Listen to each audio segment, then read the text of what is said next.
Comment choisir sa tente 1 à 3 places pour randonnée? En randonnée itinérante, il est important de bien dormir et pour bien dormir, il faut un bon abri.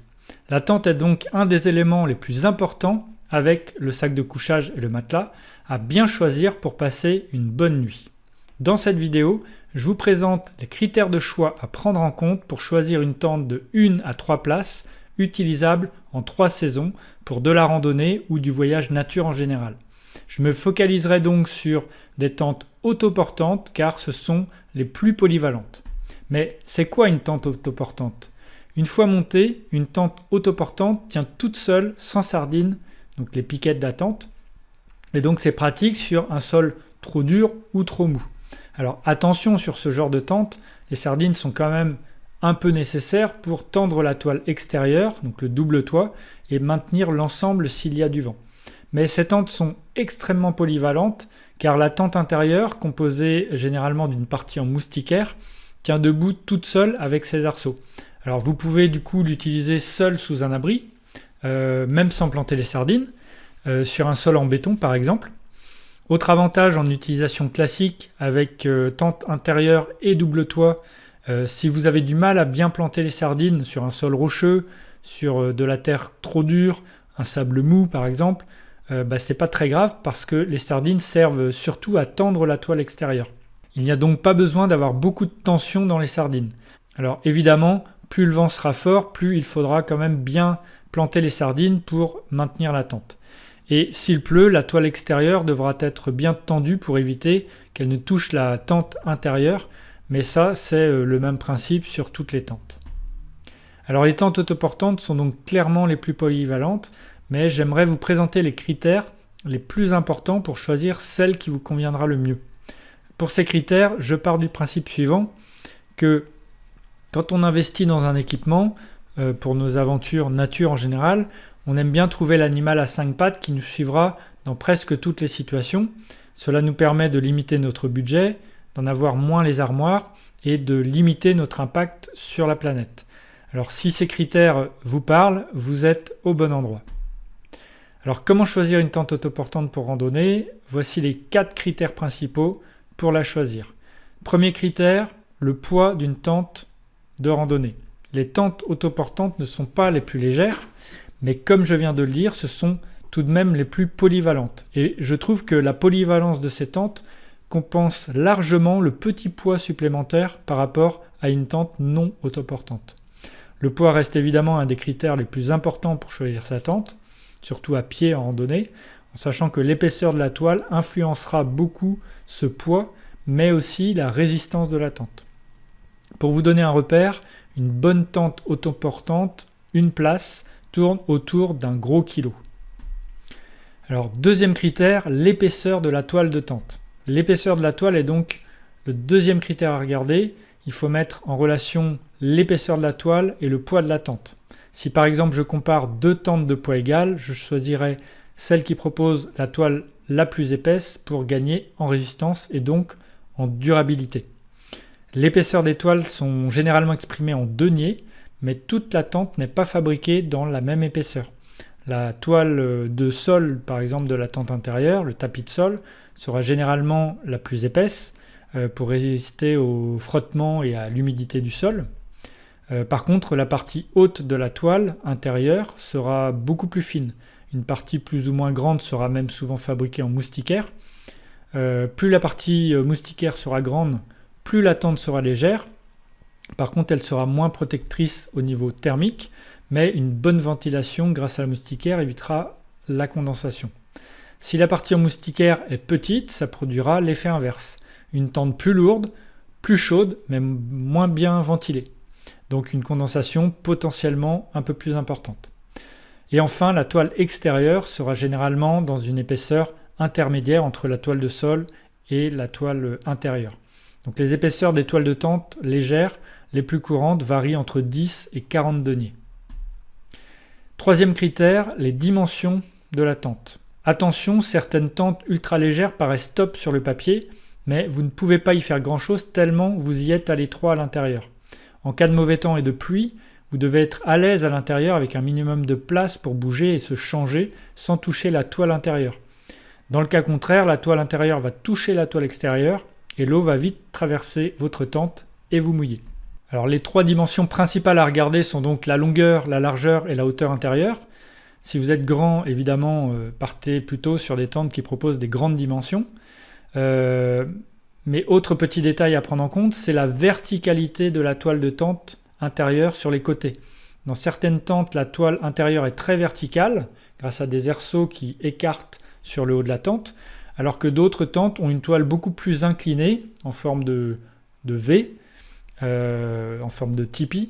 Donc à dimension longueur, largeur, hauteur égale, le volume intérieur peut être très différent. Et enfin, pour finir, il faut regarder si la tente possède une abside, appelée aussi avancée, qui est un espace protégé par la tente extérieure. Il est donc important de prendre une tente avec abside pour y entreposer à l'abri du matériel mouillé, sale, comme les chaussures ou le sac à dos par exemple. Si cette abside est assez grande, il est également possible d'y cuisiner. Cette pratique, évidemment, est à vos risques et périls. Attention aux incendies avec le réchaud. Mais c'est un élément très important à prendre en compte, car s'il pleut et que votre abside est trop petite, vous ne pourrez pas cuisiner à l'intérieur. Alors encore, pour vous donner un repère, on peut considérer qu'une abside de moins de 70 cm de large est trop petite pour cuisiner. Mais cela dépend encore une fois de l'inclinaison de la toile. Enfin, 4e critère, la matière et la qualité de la tente.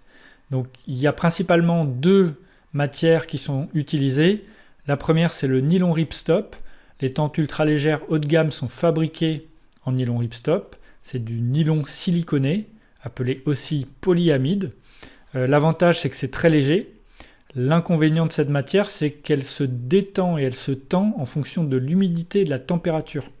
Il faut donc parfois reprendre les réglages de la tente, mais ce n'est pas quelque chose de très contraignant et de toute façon, les tentes haut de gamme sont dans cette matière. La deuxième matière, c'est le polyester. Donc les tentes ultra légères, plutôt moins haut de gamme, sont fabriquées en partie avec du polyester. L'avantage, c'est que cette matière ne se tend ou ne se détend pas avec l'humidité et la température. L'inconvénient, c'est que c'est plus lourd. Et enfin, 5e critère en bonus, ce n'est pas 4 critères mais 5 critères, c'est l'imperméabilité. Alors l'imperméabilité se mesure en Schmerber, ce qui correspond à la hauteur en millimètres d'une colonne d'eau appliquée sur la toile. Les tentes de randonnée légères sont en général avec des valeurs d'imperméabilité comprises entre 1200 et 3000 mm Schmerber. Mais très honnêtement, concernant le double toit, je n'ai jamais vu beaucoup de différence entre ces différentes valeurs. Ce qui est important, c'est surtout la bonne coupe de la tente pour pouvoir la monter correctement et que la toile soit bien tendue partout. Ce point très important évitera que le double toit ne touche la tente intérieure. Et là-dessus, il y a clairement des différences entre différents modèles. Si les 2 toiles se touchent, l'eau passe très rapidement. Je préfère donc une tente bien conçue, bien taillée avec une valeur d'imperméabilité un peu plus faible, plutôt que l'inverse. Sur le tapis de sol de la tente intérieure, les différences d'étanchéité se remarquent un peu plus. Entre une valeur de 1200 et une valeur de 3000 mm, on voit la différence de résistance à l'humidité. Sur une de mes tentes, par exemple, le tapis de sol a une imperméabilité de 1200 mm. L'eau ne passe pas, mais une sensation d'humidité apparaît un peu le matin. Alors qu'avec une autre tente, avec une valeur de 3000 mm sur la toile de sol, j'ai pas cette sensation d'humidité. Alors devant votre écran d'ordinateur ou votre smartphone, quand vous essayez de comparer différentes tentes autoportantes, vous êtes sûrement perdu avec toutes les informations des constructeurs. Ou au contraire, il vous manque parfois certaines informations importantes qui ne sont même pas mentionnées. Cela demande donc beaucoup de temps et d'expérience pour analyser tout ça. Peser le pour et le contre de chaque modèle n'est pas facile. Vous avez peur de vous tromper et c'est tout à fait normal. Voici donc pour vous aider la liste des petits détails qu'il faut vérifier pour ne pas se tromper. Alors, premièrement, le sens du couchage. Certaines tentes, comme la série Uba de MSR, sont complètement symétriques et donc elles permettent de dormir dans les 2 sens et c'est vraiment top pour pouvoir s'adapter à l'inclinaison du terrain et à la direction du vent. Ensuite, il faut regarder les ouvertures. Plus l'ouverture de l'abside sera grande et surtout haute, plus la tente sera agréable à vivre. Ensuite, la facilité de montage. Certaines tentes sont mieux conçues que d'autres et donc plus faciles et rapides à monter. Sur certaines tentes, vous pouvez monter le double toit avant la tente intérieure. ce qui est une option très pratique en cas de pluie pour ne pas mouiller la tente intérieure. Ensuite, la couleur. Une couleur verte ou grise vous assure de la discrétion. Au contraire, une couleur vive permet un repérage facile en cas d'urgence. Donc ça dépend de ce que vous voulez, mais les tentes de ma sélection sont souvent proposées dans des coloris plutôt très discrets. Ensuite, les aérations. Le plus souvent, sur une tente légère, il n'y a qu'une seule aération, en sachant que plus la tente est aérée, moins il y aura de condensation à l'intérieur. Mais ça peut jouer aussi sur la moustiquaire de la tente intérieure. Et autre critère, donc les dimensions une fois pliées. La plupart des tentes se rangent dans un sac en longueur cylindrique avec une ouverture au bout. La marque MSR, elle, propose des sacs de rangement un peu différents avec une ouverture latérale plutôt intéressante qui est assez modulable. Alors, une note importante, je ne parle ici que des tentes double toit, car les tentes à une seule toile ne sont pas assez performantes. La condensation y est beaucoup trop importante.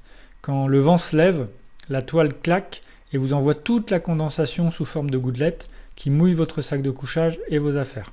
C'est ce qu'on appelle le splash effect. J'ai passé 2 semaines il y a très longtemps en Irlande avec du mauvais temps et une tente simple toit et tous les matins c'était la piscine. J'exagère un peu, mais tous les matins tout était humide, tout était mouillé et donc je recommande vraiment pas ce genre de tente. Pour trouver la tente qui vous convient, retrouvez ma sélection dans mon guide. Ou alors vous pouvez également cliquer en dessous de cette vidéo dans la description sur les différents liens avec les tentes que je vous recommande. Alors de manière plus large, si vous souhaitez découvrir ma sélection de 150 équipements pour partir randonnée léger et en sécurité, je vous invite à télécharger mon guide ultime du matos pour randonnée. Vous y trouverez les meilleurs compromis légèreté, résistance, polyvalence, confort, prix, plus en bonus 3 checklists pour ne rien oublier. Alors la transparence c'est important. Quand vous cliquez sur les liens du matériel que je vous recommande, que ce soit sous cette vidéo ou dans mon guide, je touche dans la plupart des cas une petite commission sur le produit que vous achetez. Mais cela ne vous coûte pas un centime de plus. C'est ce qu'on appelle de l'affiliation. La création d'un guide comme celui-ci demande beaucoup de temps et cela me permet de vous proposer tout ce contenu gratuitement. Et là, vous vous dites, ok, il n'est pas objectif le gars, il va recommander ce qui marche le mieux. Eh bien non. Pourquoi ? Ce qui m'intéresse, c'est de vous conseiller l'équipement qui vous convient le mieux. Que le modèle sélectionné soit disponible ou pas en affiliation, je vous le propose. En bref, l'affiliation n'est en aucun cas mon critère de choix. Je m'engage donc à vous donner mon avis objectif. Les conseils que vous trouverez ici sont les mêmes que ceux que je donnerai à un ami.